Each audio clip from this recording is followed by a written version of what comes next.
특검이 기소한 사건을 맡은 재판부는 올해 말이나 내년 초 선고를 앞두고 재판 진행에 속도를 내고 있습니다. 그런데 최근 재판이 열릴 때마다 법정이 난장판이 되는 경우가 있다고 하는데요. 도대체 무슨 일인지 알아봤습니다. 약 1년 전 온 국민에게 충격을 준 일이 있었습니다. 자유 헌정 질서를 지키기 위해 비상계엄을 선포합니다.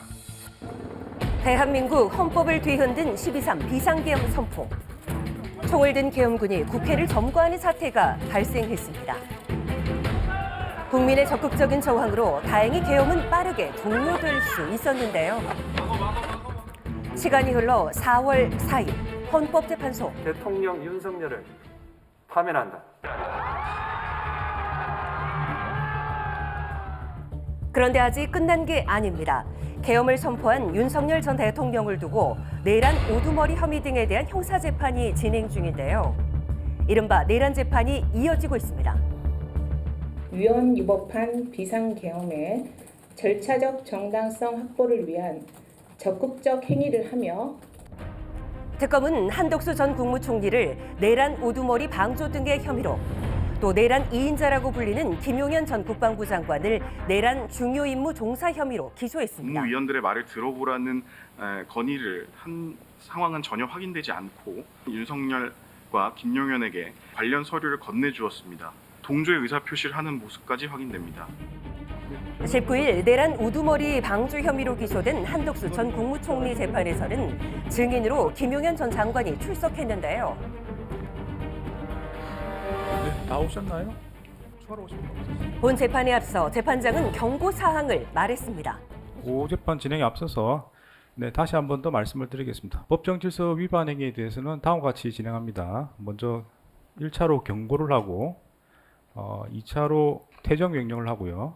3차로 감치 등을 위한 구속을 하도록 하겠습니다. 재판 주의사항 등을 안내하고 본격적인 재판에 들어가던 중 예상치 못한 일이 발생했습니다. 누구십니까? 실내화의 공적 시청입니까? 김용현 장관의 그런 이하상 변호사는 김용현 전 장관의 변호인 중 한 명인데요. 해당 재판에서 신뢰관계 동석을 자청하며 나타난 것입니다. 신뢰관계 동석은 피해자의 심리적 안정과 원활한 의사소통에 도움을 줄 수 있는 사람으로, 피해자가 13세 미만으로 어리거나 어떤 장애로 의사결정에 제약사항이 있을 경우 신뢰관계에 있는 사람이 동석하게 돼 있습니다. 실내화의 공적 시청입니까? 김용현 장관의 그런 왜 오신 겁니까? 재판장이 의아해하는데요. 그 이유가 있습니다. 시간을 돌려 재판 시작부터 다시 보겠습니다. 범죄 피해자가 정의로 나올 때 일정한 경우 신뢰관계인 동석을 할 수 있거나 하도록 되어 있습니다. 이 사안은 범죄 피해자에 대한 정인 관계가 아니기 때문에 신뢰관계 동석 신청은 허용되지 않습니다. 왜 오신 겁니까? 즉 이미 신뢰관계 동석이 거부돼 있는 상황이었던 겁니다. 방송하러 실내화의 공적 시청을 대부분 자, 거부를 합니다. 거부했고요. 이 법정은 방청권이 있어야만 볼 수가 있습니다. 퇴정하십시오. 퇴정하라고요? 네, 퇴정하십시오. 지금 명합니다. 재판장은 퇴정을 요구했지만 감사합니다. 변호사가 이를 받아들이지 않아 재판 진행에 어려움을 겪게 됐습니다. 말씀하시면 감사합니다. 절차를 지켜야죠. 네.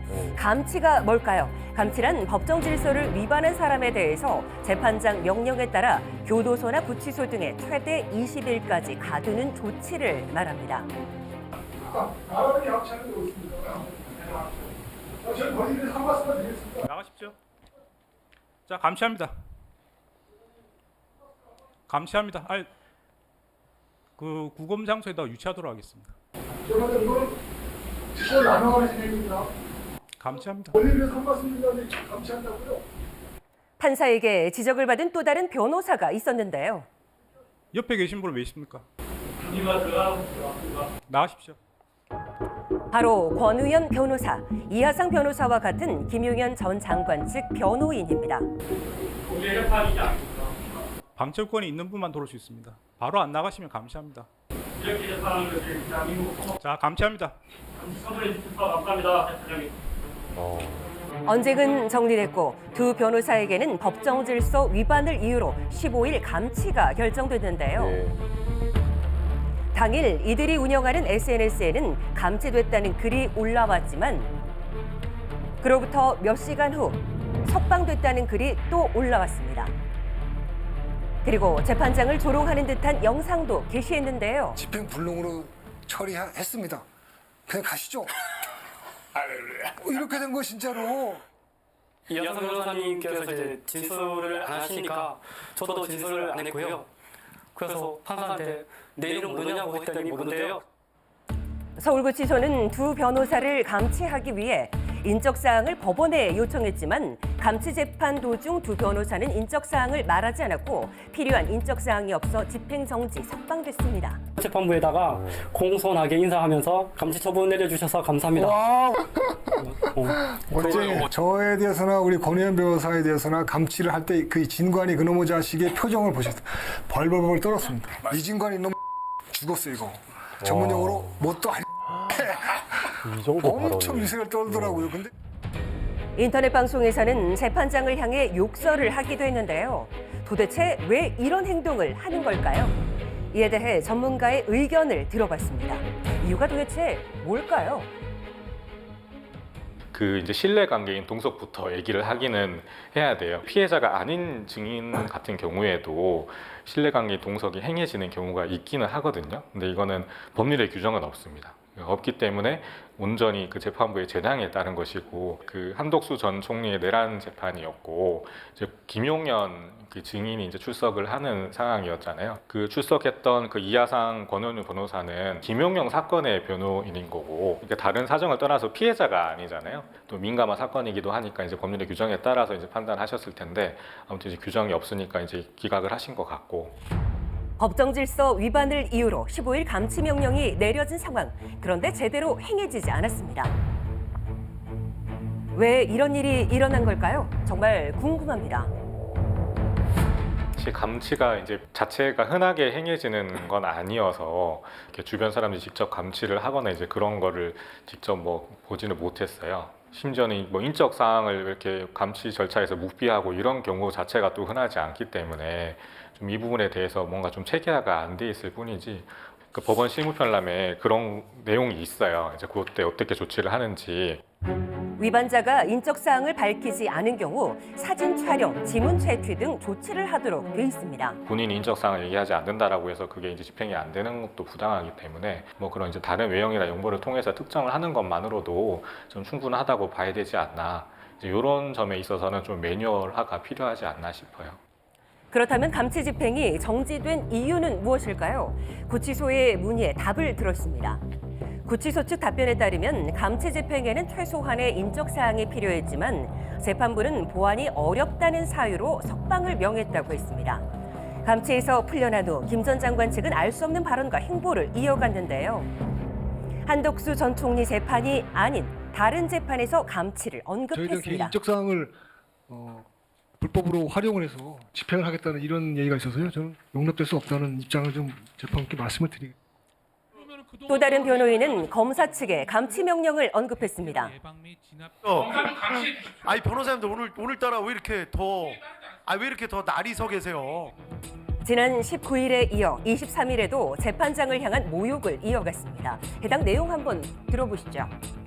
진관이 걔는 범죄자입니다, 여러분. 진관이 걔는 중대 범죄를 저지른 녀석이에요. 그러면 직권남용 권리행사 방해, 저희도 변론권도 침해했고 여러 가지 다 침해했죠. 방청권, 조력권 다 침해했죠. 그리고 저희 가뒀죠, 불법으로. 불법 구금이죠. 라이브 채팅에 좀 올려주십시오. 불법 판사 이진관을 즉각 구속하라, 구속하라, 구속하라. 진관이를 구속하라, 구속하라, 구속하라. 도대체 김용현 전 장관 변호인 측은 왜 재판부와 갈등을 지속하는 걸까요? 사무실을 찾아갔지만 현장에서 이들을 만날 수는 없었습니다. 이후로도 수차례 연락을 시도했지만 끝내 입장을 들을 수는 없었습니다. 24일 감치 집행이 중단된 것을 두고 이진관 재판장은 이에 대해 언급했는데요. 감치 결정은 집행할 예정입니다. 적법한 절차로 인적 사항을 확인해서 구치소에서 요구하는 요건을 맞추어서 집행할 예정입니다. 근데 그 신문 과정에서도 법정 모욕 행위가 있었습니다. 권모라는 자는 재판부를 향해서 해보자는 거냐, 공수처에서 봅시다, 이렇게 진술을 했습니다. 두 변호사에 대해 감치 재집행에 들어가겠다고 밝힌 건데요. 비슷한 시각 김용현 전 장관 재판 중 변호인들은 입장을 밝혔습니다. 김용현 인지로 삼고 재판하는 판사들이 어떻게 과연 공정하게 진행할 것인지 두렵습니다. 두렵기까지 합니다. 저도 재판부하고 다시 화해하고 싶습니다. 화해하는 방법은 오히려 피해자니까 불법을 초래한 재판부에서 김용현 장관에 대한 직권 보석을 하시고 그리고 불구속 상태에서 정상적인 재판 절차가 진행되는 것이 원칙이다. 권의현 변호사도 재판부와 대립했는데요. 사법부에 대한 나름대로의 존경심이 있었지만 그러한 존경심은 이제 내려놓고 본격적으로 재판부와 특검에다가 적극적으로 대응을 할 생각입니다. 감사합니다. 이들은 공수처에 이진관 재판장을 직권남용 권리행사 방해, 불법 감금 혐의로 고소했습니다. 왜 두 변호사는 재판장과의 갈등을 계속하는 걸까요? 이번 감치 사태 같은 것도 저런 식의 어떤 재판 진행이랄까 보통은 자기 의뢰인에게도 손해가 피해가 갈 수 있고 뭔가 불리하게 작용할 수 있기 때문에 보통은 안 그래줘서 자제를 하죠. 이것도 뭐 추측입니다만 그러니까 끝까지 한번 시간 끌고 버텨보는 거죠. 나중에 항소심 가서 절차 위반으로 버텨보든지 다음 수순 같으면 이제 그 재판장 기피 신청이나 이런 거 들어가겠죠. 저 사람이 편견을 가지고 있다. 아니면 우리 변론권을 방해했다. 이런 걸로 재판장 바꿔달라. 그런 정도로 진행될 수도 있죠. 지난 6월 김용현 전 장관에 대한 구속영장 신문이 시작되기 전 변호인단은 재판부 기피 신청을 했습니다. 법원에서 기피 신청에 대한 정식 판단을 하기로 결정하면 결과가 나올 때까지 재판이 정지되는데 김 전 장관 측은 재판 지연 목적이 아니라고 밝혔습니다.